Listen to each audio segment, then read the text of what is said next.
not that bad. It is not that bad. Oh, Tim started the show. God damn it. And welcome to episode 86 of All right, Calvin, do not throw Tim out of the show this week. Do not throw him out. Really? Not this week.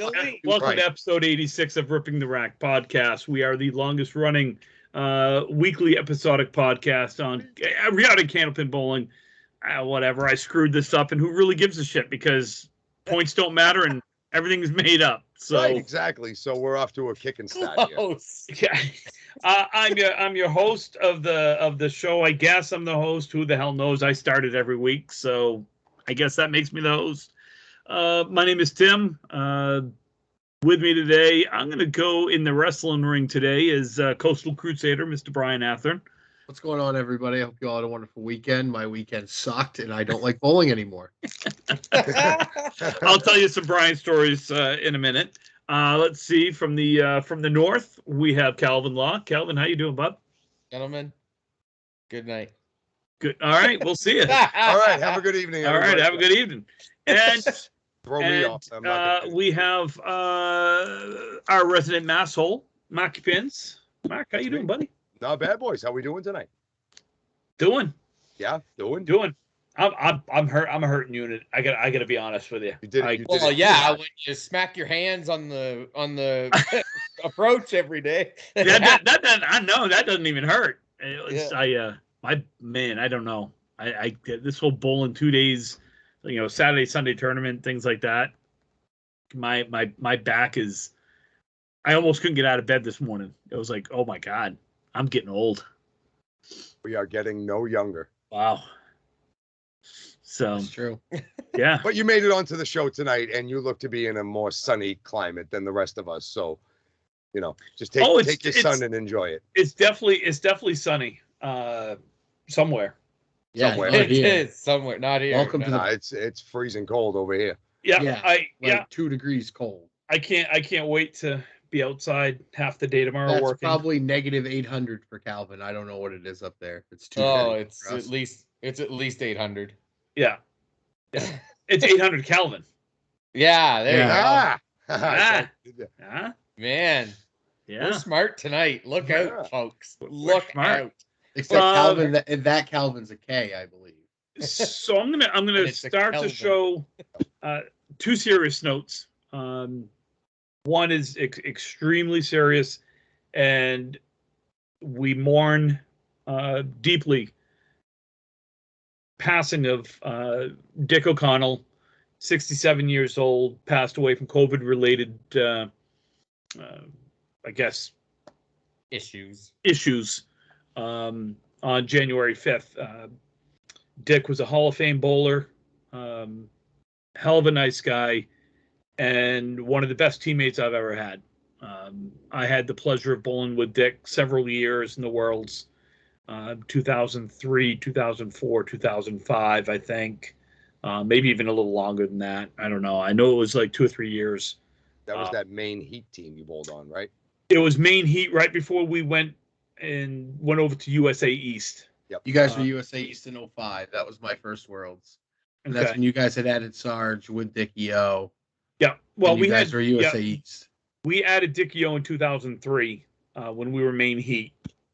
And I just, phenomenal guy. He just, the stories that he had, well, let's face it. I mean, he's in the Hall of Fame for a reason. He was a phenomenal bowler. Oh, wicked. Yes. Phenomenal. And it sucks. This one got me in the feels. I'm usually pretty, I'm not gonna say I'm stoic. Brian knows me. I'm an emotional guy. I cry, I laugh. I pretty much can cry just about anything. This one got me. Just because, again, I'm not saying that we were best friends. I'm not even saying that we were close friends. We were more than acquaintances. Just all around nice guy. I feel for his family, and he treasured his kids, he treasured his grandkids, and we lost a good one. So Sorry to his family. I know his, what is it? This Wednesday is his, I want to say, service, and then there'll be a graveside, I think Thursday, I think that's what I saw on the Candlepin chat. So, Dickie, rest easy, Bob. Appreciate the memories. To Dickie-O. So, let's see. The other kind of serious thing is potential program changes within the show itself. Stay tuned, folks. We will probably be veering away from a weekly podcast and going to a bi-weekly. That's every other week, folks, not twice a week. Yeah. Well, I'm just, No, you have to explain those things. Explain it. And eventually it may really go to a once a month show. Possibly. I don't know. Remains to be seen. Brian and I started this show with all intents purposes to try to grow the game of Candlepin. We've been talking about it for a full year before we started the show. We had a couple of guests on. We kind of did some things. We were going twice a week. Pared that down to once a week. Brought on, Marky, we brought on you first. Yes. As a, just because, again, proprietor, Massachusetts guy, knows the bowling industry, brought a whole new element to the show. And, then we brought on Calvin to bring in the Canadian side of the show. And why Calvin? Well, because Calvin likes to talk. And he'll tell you how it is. And Straight honestly, up. I appreciate that. I respect the holy hell out of that. Absolutely. So in all seriousness, life is busy. It is. We all have, for those that are recent listeners, to those that have been with us from the beginning, we thank you. We're not going away. I know some of you want me to go away. I get it, but I'm not. Life has a way of dictating certain things. And, the show has to be something that I'm not going to put on the back burner, but it has to be something that I have to put. I get paid doing other things. I gotta pay the bills. Right. I gotta be an adult for once, and it pisses me off at 50 years old that I finally have to grow up a little bit. But and Marky and I have another show that is starting to be a more of a time commitment and has the potential of giving us some financial gains. So sure. Back. And then there's Calvin, who is pissed at us that we're probably going to go to, twice a week or once a month because if he had his choice. Man, Julie's going to be really mad that he's going to be around more. Exactly. I have to pay attention to her. She's going to want some. Oh, man, no, this is too much. So this is my 1 hour away a week. I was good with this. Well, maybe we get back to it in the future. Who knows? But for now, know what? Fuck it. I'll be here every week, people. I'll be here every Monday talking to myself if I have to. The Calvin will be, well, he'll be here every week. The recording will be every other week. And we'll go from there. Yeah. And the last thing is actually on a very positive note. I do want to send a special congratulatory congrats or whatever the fuck you want to call it to Maddie and Evan. Evan proposed to Maddie tonight at Disney World in front of the castle, and nice. Maddie said yes. So excellent. Congratulations to the young couple. Congratulations to the future Evan Kelly. And well, isn't it a rule they have to take the better bowler's last name? So. I think so. If that was the case, I would definitely be Mark Casey when I married Melissa. So I don't know. It's more of a suggestion than a rule at this point. I don't know. They can do whatever they want. Yeah. So again, no announcement on when the wedding is. I did know this was coming. I didn't know it was going to be tonight, but I know that, him, proposing was certainly coming. He asked your permission? Good he job, did. Evan. He did. He asked my permission. Excellent. It's important. I Wow. can't forget That that. He said step. he said Well, at least screw he her didn't ask father. you I'm not for- gonna ask. yeah. I'm not At gonna least ask he didn't her. ask you for advice. Yeah, God, you got I to get get that Grandpa's mistake. permission. Oh, I give great advice. I don't follow it. I give Yeah, great advice. No, doubt it. So again, congratulations, Anything like Maddie. how to play a Congratulations, shot. Evan. Jesus. Cheers to them. Yes. Yep. Tears. Oh, Salud. cheers. Sorry, I thought you Tears said and cheers. tears. Salud. No, I said tears. Okay. Cheers to Salud. Evan. Congratulations. Someone finally settled. And Maddie, I'm sorry. Really? Really, though? Is Maddie the sorry one? I'm happy for them. They Very much. They're great people. They are. And there's no doubt that they love each other. So, kind of similar to how we don't understand how, Julius with Calvin. Yeah, I was waiting for that. Yeah, okay. There are he hit a big scratch ticket. He pays her well every month. Okay. The last name. All right, that's what it is. Hey, that's my outreach program. All right, hey, by the way, all your checks are going down if we're going to once a month because you only hang out with me once a month. So, Marky, your checks keep going because we're every week. So, No, I'm immune to that. Right, we're together 3-4 times a week. So yeah. Hey, my checks are still weekly. I bowl with you on Thursday night. You're salary based at this point, dude. I don't want to be salary because then I don't get overtime. In the outreach program. I'm so glad I'm not in this fucking department. I'm good. You guys keep it all. Let's see. How about Calvin? Bowling? You got some let's talk bowling. we should Calvin, do you got some results. I do. Apparently there was something in Canada. There was something in Canada. Who would have thought it? Wait, are we allowed to talk about this or will the government get angry? You know what? The government can suck my left nut. What about your right one?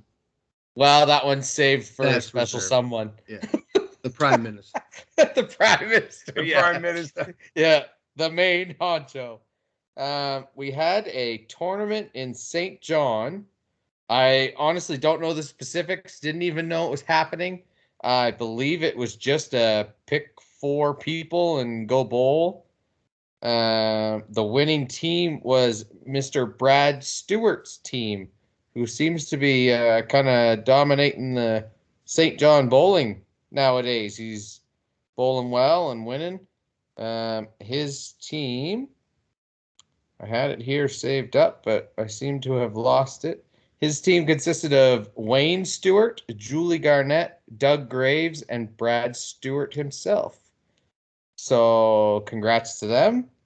The top 5 was Shane Casey. Oh man, that is some bad writing. I can't tell you if it's Casey, Cove, Cave, Caw. No idea. Caw. Wow. Deep in the jungles of Africa, we hear the call of the Fakawi bird. Yeah. Where the Fakawi? Pat, yeah, not even gonna try. Pat got 3rd. Mike. Man, Manson. Tim, I thought you butchered names. Oh man, listen. It's not butcher. I couldn't even tell you how it's spelled. It looks like POCLELL. I don't know.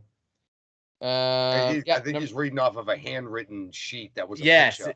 Yes. All I thought it was right. a damn eye chart. No, it's getting there. Number 5 was Donnie Ferris, and number 6 was Jill Wood. High average for the men was, I believe, Mr. Scott Dempster at 117. And the high average for the tournament at a whopping 123. If you can guess it, I'll give you a thumbs up. Tommy Wood? No. Jill Wood? Jill Wood. Yay. Thumbs up for Brian. Don't boot me for the call. Yeah, no, for the call. I mean, that'll be later, but still. Okay. So yeah, that was the tournament in St. John. No specifics. Don't know what it was. Looks just like a 4-person team. Don't know if it was handicap, but it looked like high pinfall won. They bowled 7 strings, so all right. a little bit of bowling in Canada. I'm happy at least a little bit. That's good. At least there was something to do anyway. Yeah. Yeah. So next one, Calvin, you got to go down there to bowl, right? I wish, but I believe it's a St. John only thing. Yeah. They probably can't travel outside of districts, right? Do you guys have districts? Oh, are you at District 13 or are you District 12 of the Hunger Games or what? Yeah, District 12 of the Hunger Games. No, I think it's just because they want to keep it, like the bowling alley itself wants to keep it in like kind an of an in-house thing. Yeah. Okay. Yeah. Yeah. Makes sense. Yeah. So I don't know if it's an every month thing. Don't know if it was just a let's do it thing. I don't know. So, all right. Yeah, a little bit of tournament. So yay. Cool. Sweet. Marky, you got one or two things that have happened? Yeah, we had the New Year's Day tournament here on New Year's Day, appropriately enough. One of my buddies, Pro League bowler for the first time this year, Rob Brown, won.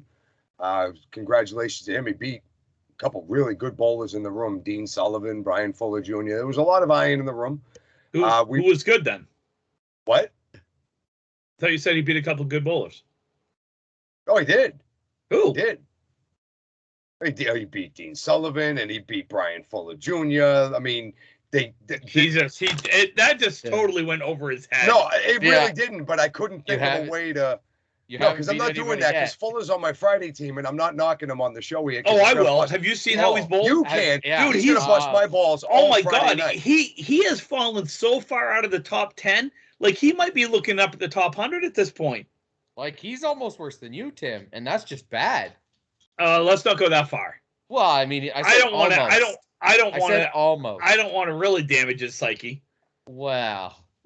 Seriously, I do still need him on Friday, boys. Take it easy over here. He is a little fragile when it comes to the ball busting. Like, man, if you need a 5-12 every Friday that bad, I will walk up there and bowl 3 strings and then walk back. Big guy, I will take a 5-12 any Friday night. Somebody wants to come and drop one guy. Okay. Calvin, this is a 3-string thing, not 6 strings. Guys are no. Okay, 6 strings.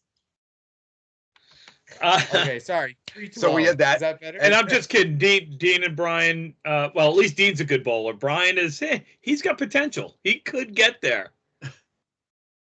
He'll get back. That's called sarcasm, folks. He'll get back. That's right. My hate mailbox is gonna be friggin' full. We've also continued to run King of the River every Sunday morning at 9:30. However, the last 2 weeks in a row, I can't call it King of the River. We've had a queen each week, 2 new women. Courtney Driscoll, a friend of mine from the Peabody area, dates one of the guys that comes in here a lot. Courtney came in and kicked ass 2 weeks ago. And then this past Sunday morning, Lane Britton's daughter, Caitlin Britton, came in. Not Sharon, her sister, who's been making a lot of waves too, but Caitlin's starting to make her own waves now. She came in and steamrolled all the way through the qualifying rounds and then the knockout rounds and got to the final and beat Courtney fairly handily. So we have a new queen of the river. Everybody's yelling at me because the belt is blue and it says King of the River, but somebody wants me to, donate $200 so I can go buy a Queen of the River belt. I'd be all about it. I'd be glad to do it. But go get a tiara. The belt's not getting expensive. No, it's wrestling belts or nothing. I don't care. it's belts or nothing in my building. So yeah, congratulations to Caitlin. And we bowled league tonight. She was here earlier and she killed it earlier tonight in league. So she's on a good little wave right here. What? Did she bring the belt? Damn straight. It was over her shoulder and everything. That's awesome. I love it. I love people carrying around the belt, wearing it to their leagues, I love it. That's why I bought it. So people can walk around, feel like a champion for a week, hold the belt. You got a story, people can talk to you about it. It's very cool. I'm glad people are getting into the spirit of it instead of being like, oh, that's stupid. It's only stupid until you have it on your shoulder and then you're like, all right, this is pretty fucking cool. All right. It's almost worth a drive, buddy. Yeah, it is. It's a good time. So Sunday mornings, 9:30 in the morning.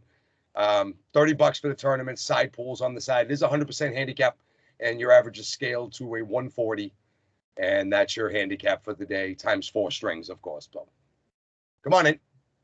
If it wasn't 2.5 hours away, it's a drive. I know it's a drive. I think about it.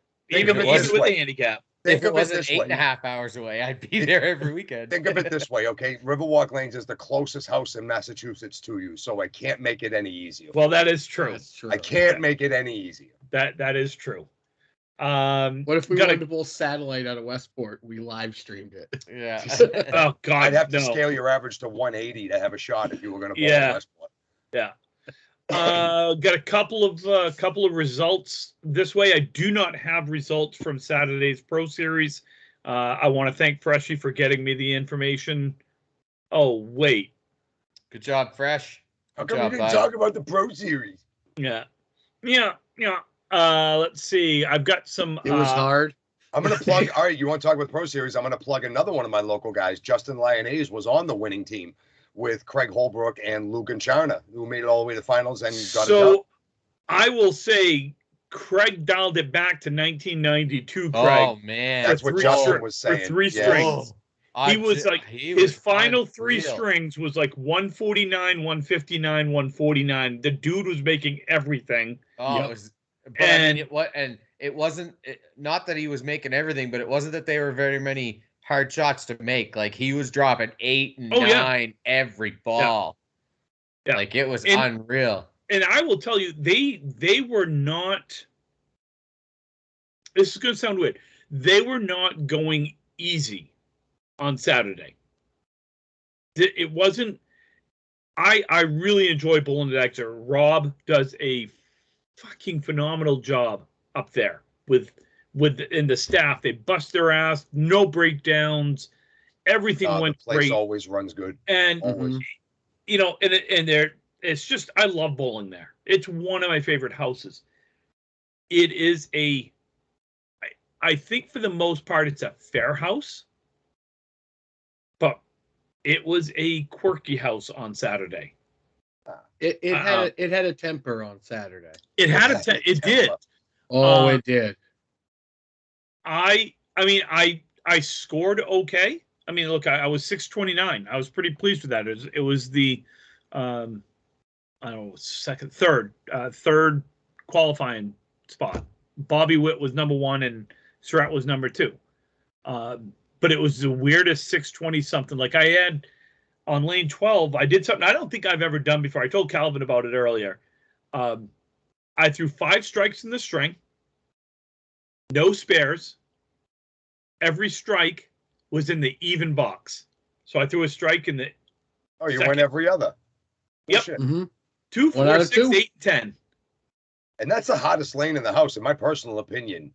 11 and 12 are the 2 Oh, they're hottest tough. lanes in the Yeah. house. Absolutely. Oh, we got to bowl there on Sunday morning. That Yeah, was, Brian enjoyed his time oh yeah. on 11 11 and 12.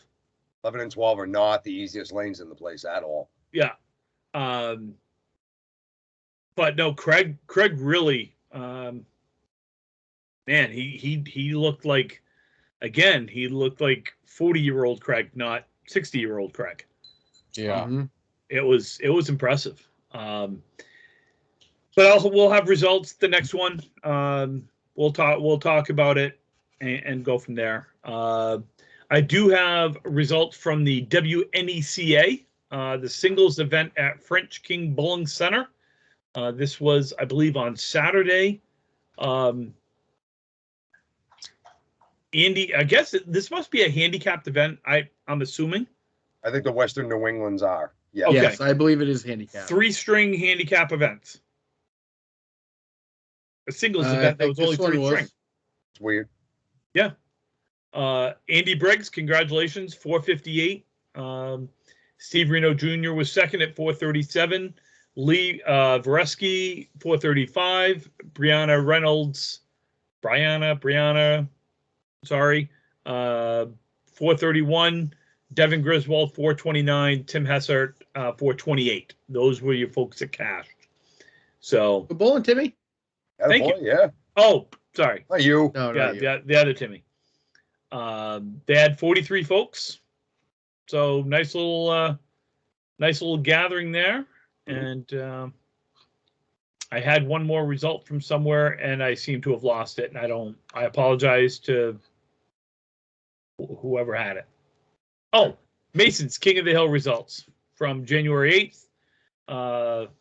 the 858-year-old Phil Clough. I say that lovingly. The guy is 78 years old, and he threw a great ball on Saturday in the Pro Series and qualified. And You know. and bowls ducks and is really good at ducks. Yeah. Extremely good. He cashed here on New Year's too. He cashed like 7th place.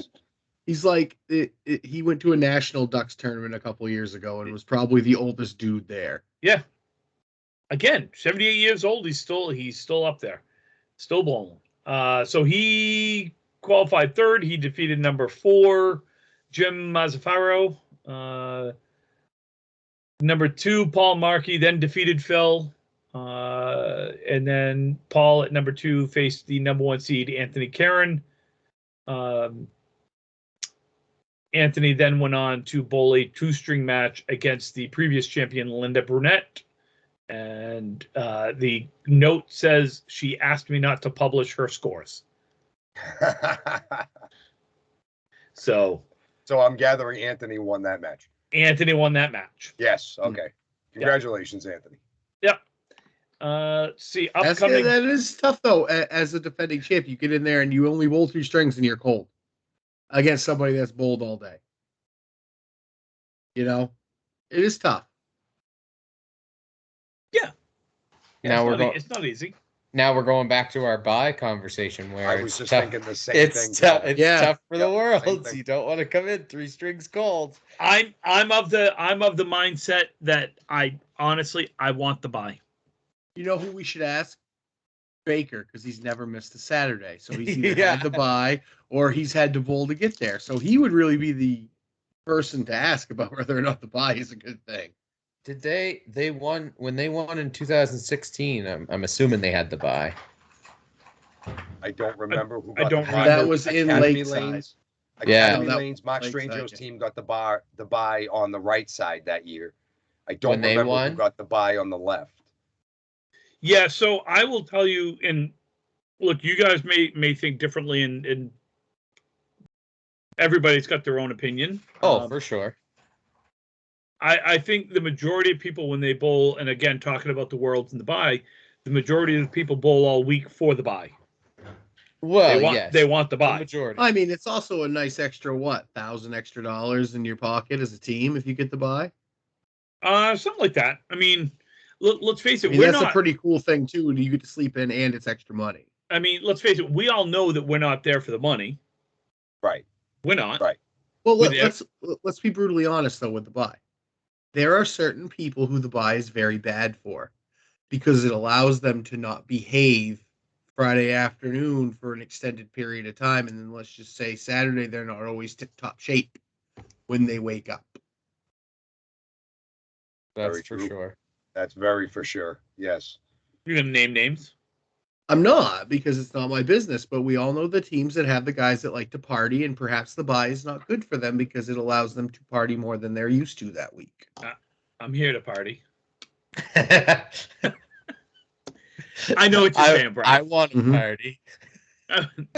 I know you hear people, oh no, I want to win it from, I want to keep bowling and bullshit. I want 6 strings off. Oh, I never want to keep bowling. If I could just skip to Saturday, I'd be okay. But I want to bowl Saturday morning. I want to bowl the 3-6-9. I don't want to bowl just. I'm 6, good. 9. I'm good coming in. If we bowl at noon, coming in at 10:30, walk around for a little bit, shoot the shit with some people, go throw a few bowling balls, come back, shoot the shit, go throw a few more bowling balls, come back, shoot the shit, and then, go get truly ready. And that's, you throw 4, 5, 6 boxes and just really get your arm and your legs and your back into it and ready to go. But I'm older than you guys. But for me, I'm a very superstitious guy, honestly. Like I always, whenever I played football, when I got dressed, my left foot was first and everything. It was left foot in the pants, left foot in the shoes, like everything. It was just weird. So like for me at the Worlds, like I get up at a certain time, I take my shower, I eat my breakfast. And then Saturday, if you get the buy, it's like, okay, what do I do for the next 2 hours? Yeah. You know, and you just kind of sit there and you have too much time to think. Honestly. See, I've always checked out on Saturday. So for me, anytime I had to buy, unless we were in Halifax, we left Sunday morning and from Halifax, I'm checking out. So for me, I get to sleep in, I get to pack my stuff, I get to get everything ready and check out and then get over there instead of checking out at 8:00 in the morning. Why would you pack the morning of? Like, I'd have to pack the night before because Yeah, I wouldn't even want I'm to usually think about I'm packing usually that packed the morning. night God, before. you could, even when I go on vacation, I pack the day of or the morning of or whatever. I don't pack the night before when I go on vacation. No, I'm packed the night before. I have my clothes out for the next day, and then all I have to do is stuff my dirty stuff in the thing, and then I'm good to go. I always pack the night before. I'm with you, Calvin. Yeah, I can't. I don't know. It's just not me. Angie, it drives Angie nuts when we go on vacation and stuff. If we leave it like, if we're leaving at like 11:00 in the morning to drive to Boston to catch a flight or something like that, I don't stop packing until like 9 a.m. And she's been packed for like a week. My wife would murder you. Like, you wouldn't even be going on vacation. But why should I pack? Why should I pack the day before? I got the morning to throw some underwear, some shorts. Because anywhere we go on vacation, I'm not needing jeans and sweatshirts and everything else. Oh God, you've never been on a cruise, right? No. No, Okay. I never packed any sweaters and stuff on a cruise.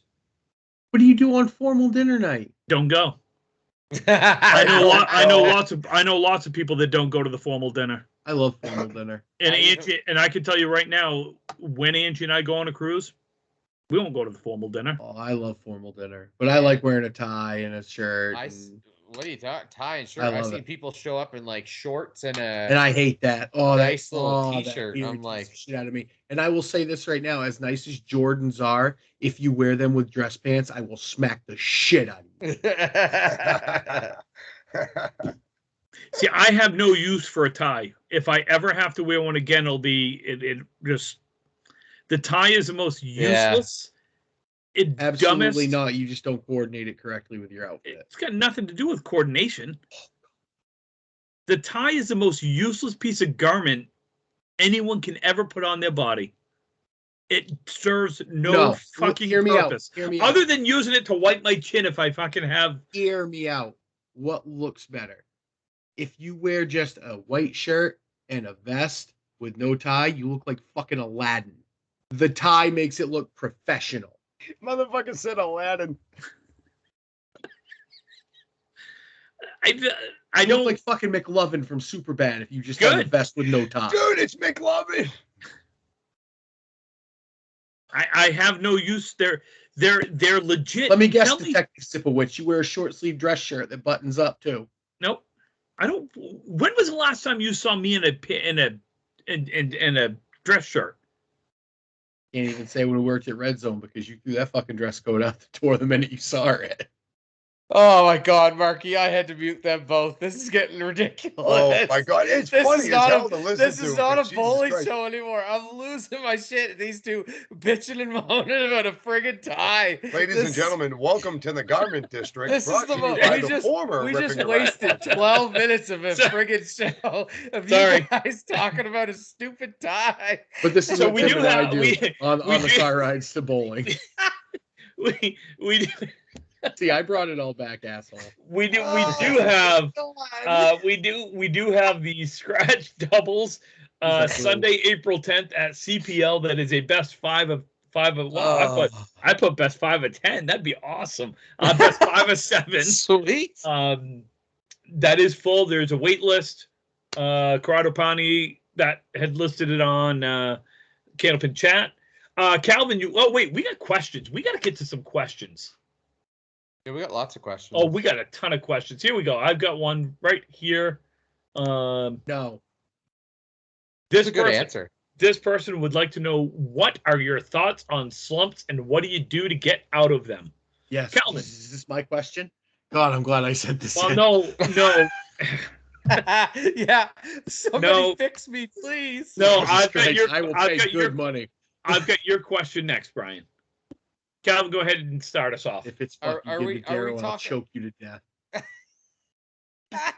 are we talking lengthy slumps, or are we talking like, you have 2 or 3 bad boxes and you're Okay, you're off? let me read you the question. What are your thoughts on slumps, and what do you do to get out of them? Yeah, thanks. Do you want to try reading it again and see if there's I think we See if understand there's- the spirit of this is I think the long-term spirit of this slumps. is long term, like you're in a Okay. multiple week long slump. don't Year-long. talk to Fuller Jr. Don't ask don't ask him. Don't ask him for advice.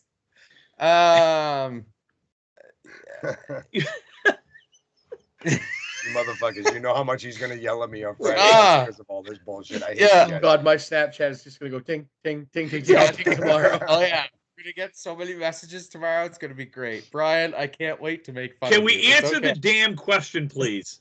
Listen, Mr. Ty, you give me 2 fucking minutes to sit here and talk after you just wasted 12 of my life. That wasn't 12 minutes. It's Canadian. It's exchange rate. Yeah, Oh, it's okay. exchange rate time.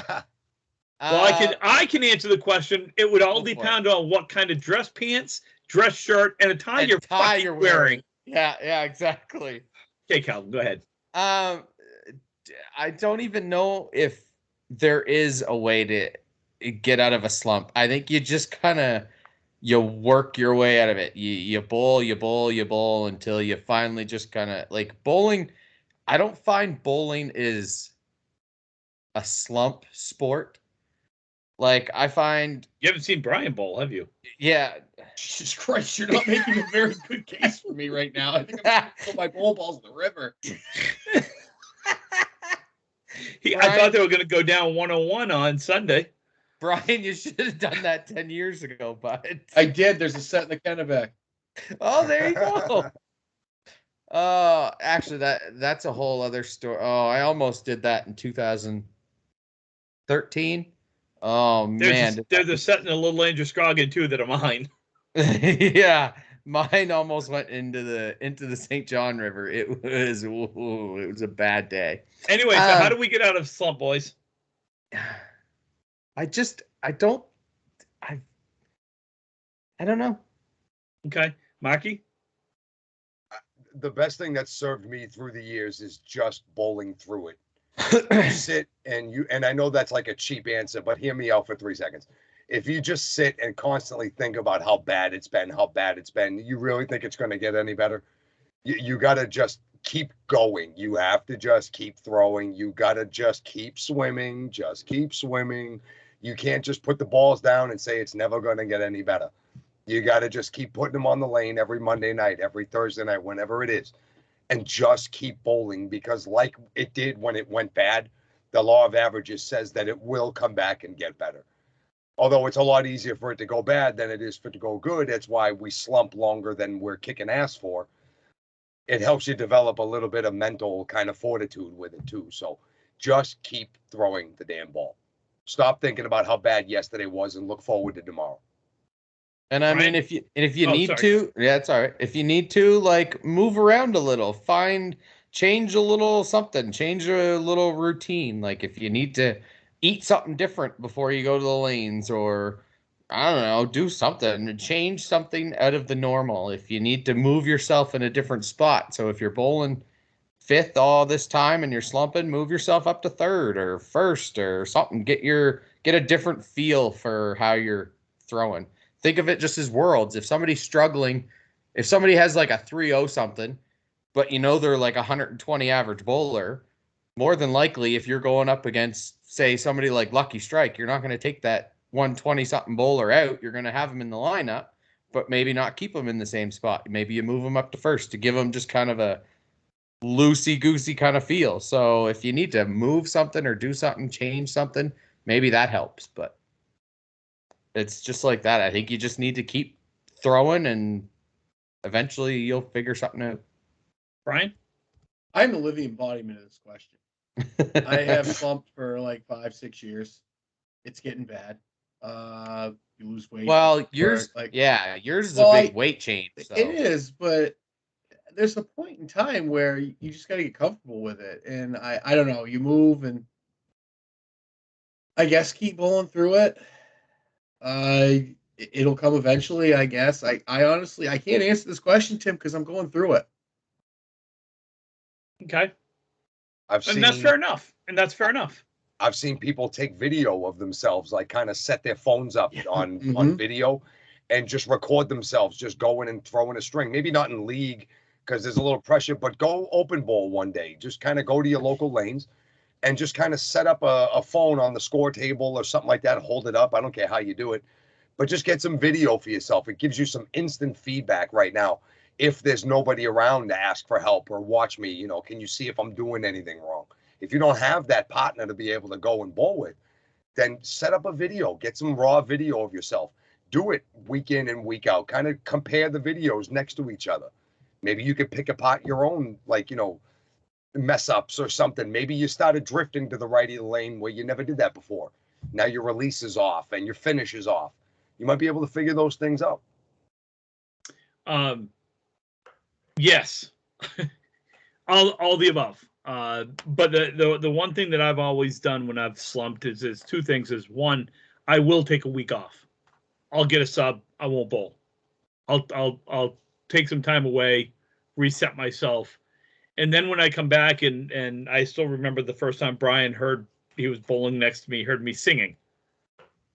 I sing to myself too. And he's like, "What?" We talked about this. He was like, "What are you doing?" And I'm like, "I'm singing." Well, it and wasn't like you were singing Bee Gees or shit. You were singing Christmas carols. It was. It was what popped in. I just sing what popped into my head. I sing Sesame Street. Yep.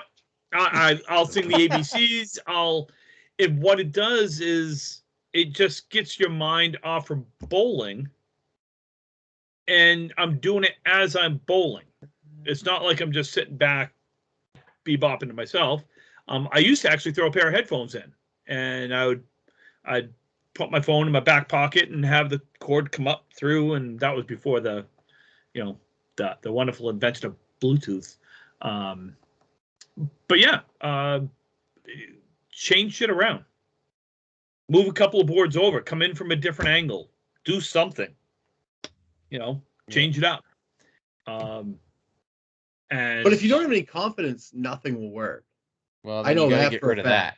You got to get rid of that negative attitude. That's for damn sure.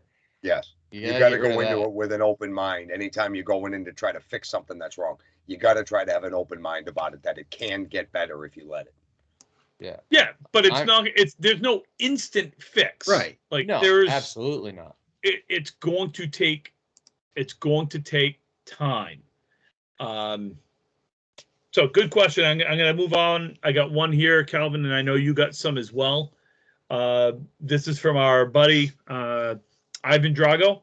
Ivan's lost cousin. Yeah, Ivan's lost cousin Ryan. He did want to start out by thanking Amanda Carroll for when she was on the show. She talked about focusing on positive thoughts, leading to positive things. That not only that it helps your bowling game, but it just things in general. So, Amanda, your words were listened to by others. So thank you. And it took me seeing her on Sunday for her to basically say some bad words to me and to get my head out of my ass. And, I did bowl better the last 2 or 3 strings, even though I did almost throw a gutter ball on a first ball. That was fun. Don't know where that came from. I'm glad you proudly admit that on your own podcast. Damn right. Attaboy. Yeah, especially because I'd thrown a couple of nice pocket hits, and the very next ball, dude, it left my hand, and I went, oh, shit. Yep. It went down to it literally 7-pin in the face. I don't know, whatever. Nice.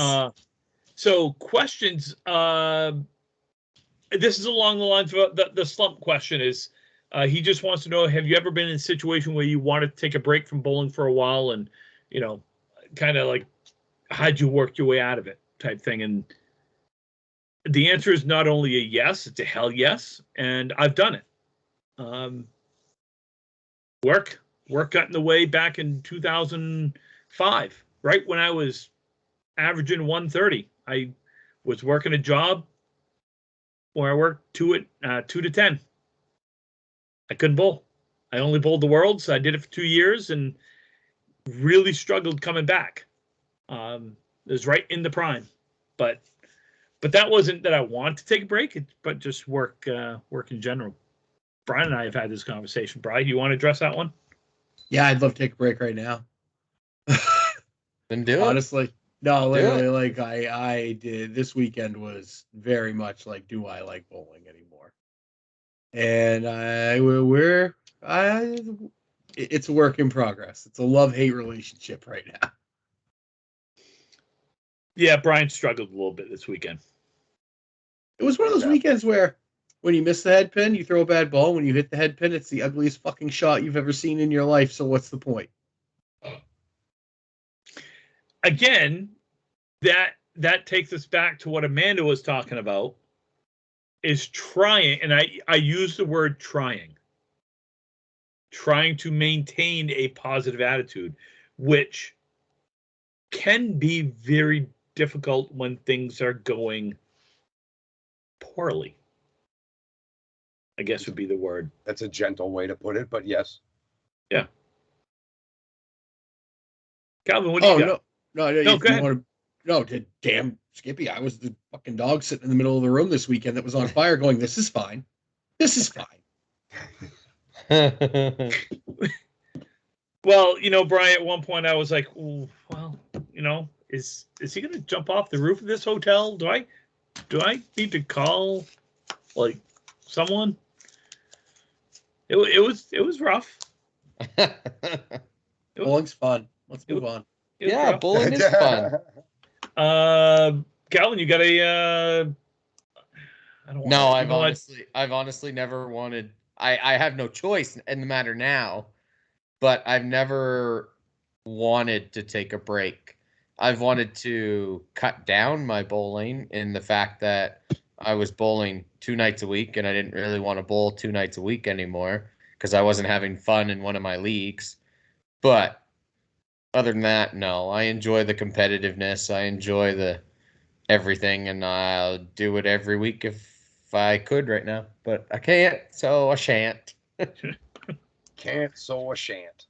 Mark, I know you can't. I mean, you're own a bowling alley. It's can't get away from it. But I'm going to be completely honest with you guys and everybody else right there. I never have a chance to miss bowling anymore. I'm doing what I've always wanted to do and run my own lanes. And I'm having a blast doing it, being behind the counter, being the guy that fixes the machines and all this stuff. But it's taking a horrible toll on my competitiveness. It really is. I don't have a chance to do what kind of some people get to do and be like, wow, I can't wait to go to the bowling alley Friday night. Yeah. Because I'm already at the bowling alley days that end in Y. So it's taken a definite toll on the fire in my belly to compete. However, knowing that I can still keep a place open and running is keeping my love for the game alive. So I'm not going to lie, my priorities are definitely shifting, especially the older I get. I ain't saying I can't do this no more because I damn straight can. But the drive to need to go out and compete in all the things is kind of going away. It is. And I don't know. And the other part of the question is, how do you deal with it? I don't know. I wake up tomorrow and I make sure I get through tomorrow with it. I don't know. So Brian wants to punch me every time I say this, but I am closer and closer to pulling what my sister did. And that's just simply saying, I've done everything that I want to do in the game. I no longer want to do this game. It's hard for me because I can still do it. I still have the competitive want to do it. But my wife and I have started doing things as we've gotten older. Like we went to Florida for 3 days, just a 3.5 hour flight. The weekend warrior thing. It's driving to Boston for us. Yep. We went, we're booking another one in a couple of weeks. It's cheaper for us to go to Florida Go to Foxwoods. For 3 or 4 days. It's cheaper than for us to go to Massachusetts for 2 days. literally to fly where it's warm, where the air doesn't hurt my face. But you know what? I got in my truck tonight, take my dad home, and it was like 8 degrees outside. And I go, we don't have tornadoes. We don't have earthquakes. We don't have alligators. We don't have tornadoes. We don't have earthquakes. We don't have alligators. Well, we do have tornadoes. Occasionally. Just not as many. Our earthquakes are 2 point whatever on the Richter scale.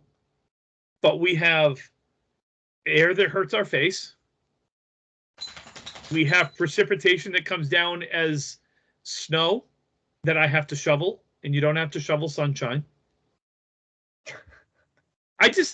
For me, I'm finding there's more outside of bowling, which sucks because for 30 plus years, it's been my life. As I told, I was talking to my wife this weekend. I was like, I had a really good time on Saturday and Sunday. I did. I had a blast when I wasn't holding a bowling ball. That's when I know I'm in trouble. Yep. So I take that question as that's what I'm going through is when is it time to step away? Or take a break. Maybe not step away for good. And I don't know as if I could ever step away for good. I'm always going to drag you to a fucking league to bowl.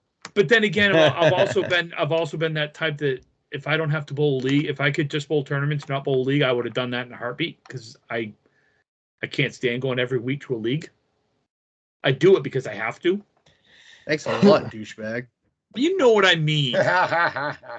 We've had this conversation. You know what I mean by that. I enjoy the people. I enjoy having fun, and I enjoy talking. I don't enjoy the ball in the hand when I got to go bowl and throw 15 bowling balls because that's what I'm throwing right now every half. Sometimes 13. Very rarely less than 13 lately. But anyway. It's something that we all eventually face in some inclination or another. Yeah. Yeah. And maybe it's the fact that I'm just out of shape and I hurt more and I can't bend over like I used to because I'm getting fat. And yoga. Bobby Witt does. I know. And look, Bobby Witt is a man amongst men right now. He is right now. I would put money on him being the best bowler in the game right now. And someone would have a damn hard time trying to convince me otherwise. True. What he's done the last 2 months, yeah. Man's a machine. At, what is he, 58 years old? Something like that? Upper 50s? And he's a fantasy sports savant. Yeah. Oh, yeah. Josh Daly would like to know. We don't care. Move on. Okay. Next. Dumping. Yeah, next. Dumpy Daly would like to know what your first. I thought we said what your first win that you will always remember the most. It could be the World's Pro Series, Pro Tour, competitive tournament, anything more than that. Just what will you remember the most? Well, bowling. What win will you remember the most in bowling? So few. Let me think. Should be easy to pick from then. This is blatantly easy. First thing I thought of was winning the World Singles in 2013.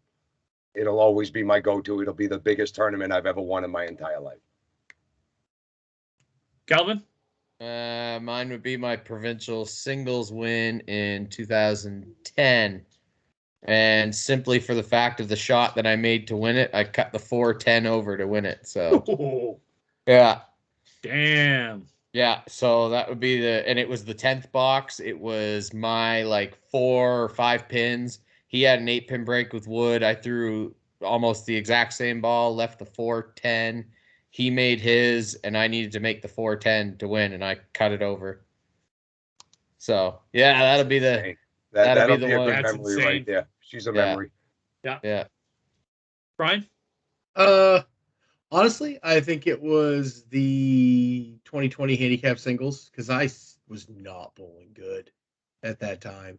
And I went into Newport and I just gutted through and found some way to not implode in the last 2 strings when I had every opportunity to with a lead.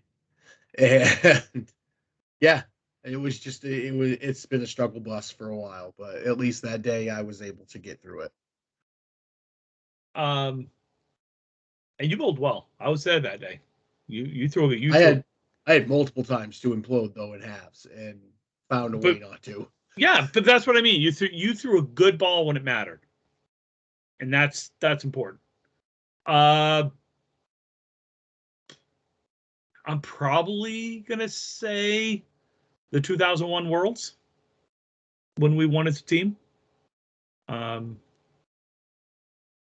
mean, that obviously means, to me, it means the most because I was able to do it with, the two mentors that I had in the game. It was Charlie's first, right? It was Charlie's and Russ's first and only. Well, no, Charlie, Russ is only. Charlie had a couple. But Charlie was still bowling when we won. Yeah. He had to bowl the whole playoffs. You guys only had 5 guys, really. Yeah. So probably that one or my first Pro Tour event that I won, only because I had to come from behind in the last string, and I threw 4 marks in a row to end. So, and was able to win. Probably those. I would think. Calvin, you got any questions or? Yeah, we got time for another question or two. Let's do another question. Yeah. We could do a quick one. Name a shot that you don't like playing that isn't the 7-10. So, I mean, spread eagles and obvious 7-8, 8-9, 9-10, 4-5, 5-6. Mine is any combination of the 5-7 or the 5-10. By really? itself, I love that shot. Hate it. I would rather stare at regular 2-pinners all friggin' day long and cherry 9 out of 10 of them than look at a 5-7 or a 5-10. Yeah, 8-pin drop. Any 8-pin drop together. No, it's the 3-6-10 because I can't hit the 3-pin if it's there. If it's the 3-6-10, I cannot hit the 3-pin. No, I will bury the 6-10, but I will not hit the 3-pin. If it's a full rack, I'll bury that thing. Calvin? I don't even have one. I like them all. Give me them all. I mean, look. There are people that have issues with like common shots. Like I know people that hate the check mark. My dad hates the check mark because he had a chance to. If he made it, he had a chance to go 500, and he left the 10 for 496. Oh, shit. Yeah, I had one. We were, and there was like 3 or 4 years after it happened. I never missed that. It was the last string of our provincials and like the youth provincials or whatever. And I needed that to win by 1 pin. And I left the 5-pin. And then for the next like 4 years after that, I never missed that shot. Like it didn't not go. I made it every friggin' time because I was so pissed that stupid shot didn't go. I was like, there's no way I'm missing this ever again. So, I mean, I think we all hate splits. I mean, that's pretty common. No one likes to shoot at the spread eagle or, shit like that. But for me, I actually don't mind the 5-10 because my ball cuts right to left. Anything that I have to cut left to right is easier. Yeah. Than if I've got to try to cut it right to left. See, I'm the opposite. I love to cut things right to left. I like to shoot because you undercut. Yeah, I like to shoot the 2-4-7-3 because I can make the 2-pin go. Yeah, that's what I said. Well, no, like I don't like the 3-pin if I have to shoot it, so I would prefer it on the left and cut right. You were saying you like to cut shots right to left. No, left to right. That's not what you said, but that's okay. We'll rewind it and figure it out. We'll rewind it because I'm pretty sure that's what I was talking about. I would rather shoot. I would rather cut the 5-10 than I would the 5-7. Listen, the ball's cutting away from it. It'll keep the 5 on the deck and extra scope. Yeah, don't make me mute you two again. No, I'm fine. No, honestly, in shooting split shots, if I honestly like to have a pin, and this may be common knowledge, but I just like to have a pin on the back side of whatever pin is the lead pin. Because I call it a framer, and that back piece of deadwood allows it to go that way instead of going back to it, just goes across. Absolutely. So anytime you have to cut a pin, I love having a pin behind it to hold it. One more question, Calvin. One more question. Okay, let's see. And this is I guess I don't know if it's more. I know you guys will probably be a little different because you guys are more to the rules. But do you feel the lob line should be extended, No, closer, or no. left the same? Left as is and should be followed 100%. And if you are one of those that continually throws it over, you're number one, you're hurting the house. Yes. Candlepin That's why bowling balls, lob lines are candlepin there. bowling balls do more damage to lanes than 10-pin balls. That's why there is no lob line in 10-pin bowling. Because the ball's wider, it has more, it absorbs more on the lane. That Candlepin is hitting it at So you finite are point. you if you are one of those that continuously lob the ball, then you should go talk to the owner of that bowling alley and give that man some money. Plus, it's the fucking rules. Follow the goddamn rules. It's not fucking difficult. My whole thing is people are like, well, it doesn't help. It certainly does. You can hit a single in the face if you only have to navigate a quarter of the lane. You know, that ball doesn't have a chance to move if you just huck it. I can one hop it. I've done that before. Yep. Yeah. But what it means is if you've got 60 feet of lane to navigate, and I'm rolling the ball 60 feet, and you're throwing the ball 10 feet, so you only got to navigate 50 feet of lane, the advantage is on you because you only are navigating 50 feet versus my 60. And plus, when that ball hits, the spin's coming off it. Pretty simple physics, folks. It's really I hate making this thing, but you know what? Adjust. People are like, well, I can't bowl that other way anymore. Sorry. Like, the rules are there for a reason. And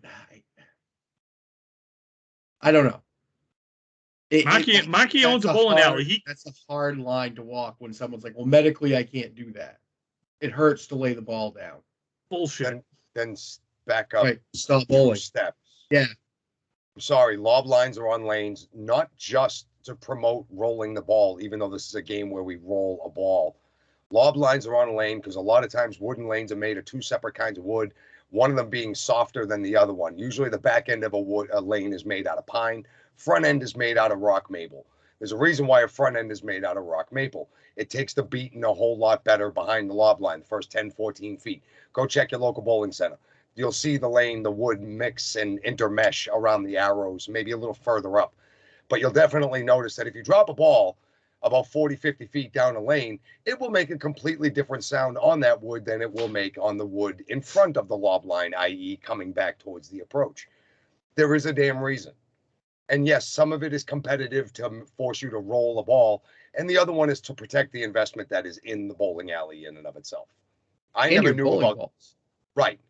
I never knew about a lot of the other stuff. I always thought it was more of a competitive thing. But the longer I've been and the longer I've heard different people talk about the lob line, is the more I've gone down and realized that it's a truism. Don't lob the friggin' ball.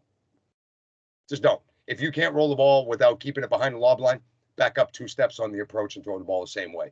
It'll land before the line, and nobody will give you any shit. Yeah. I mean, I don't know.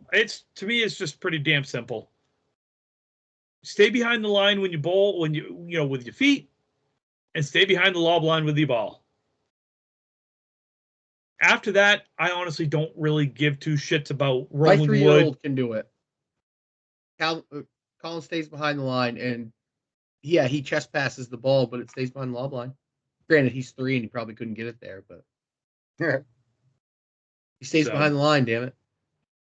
In case people haven't noticed, the lob line is a topic of discussion every single time it comes up. God, yeah.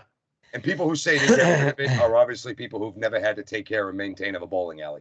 Because if you had to take care and maintain your own bowling alleys, you'd want there to be you'd want it to be even closer so that people would pitch it out even less because of the damage that a ball can do. It's a 2.5 pound rock, people. And I don't care what kind of, it lands on the surface of it. Right, wood dents. And then what happens when wood dents and balls try to roll over it? You ever see a ball going halfway down the lane and it goes up a little bit? It hit one of those little oops, here, this is a 20-foot lobber. It hits one of those little divots and it rolls right up and out of it. And then people go, oh, my ball jumped in the middle of the lane. Yeah. That's because some jackass pitched one out there 20 feet into the air. Mm-hmm. Don't lob. Don't lob. Cal was like, shit, I should never ask this question. No, God, I love it. What do you mean? Yeah. No, Keep going. Talk more. I'm loving it. Well, Calvin, you don't lob. No, I don't. No, he doesn't. No, he doesn't. No. You know, I do have I don't have a necessary issue with someone that, okay, whatever, you stuff, it got out there, it happens. Shit like that is going to happen. It's the person that does it. 2 out of every 3 balls is going over the lob line. In a league, in the Worlds, it pisses me off big time in the Worlds. Anybody remember 2013 at the Worlds in Moncton? Remember the big fight? 2013? I missed it. I wasn't there. In Well, Moncton? I was there. I was on the other end. Yeah, That's how we it were started. on the left side. Started lobbing. I mean, I know of at least 2 people that have thrown 200s where they lobbed more than half of the balls over the lob line, and it counted. I'm a guy in the Worlds that if I ask you, or if I ask the captain to say, hey, can we not, can we keep it on this? I don't do that lightly because I don't want to fire up the other team. But I also want to do it by the rules or the spirit of the rules.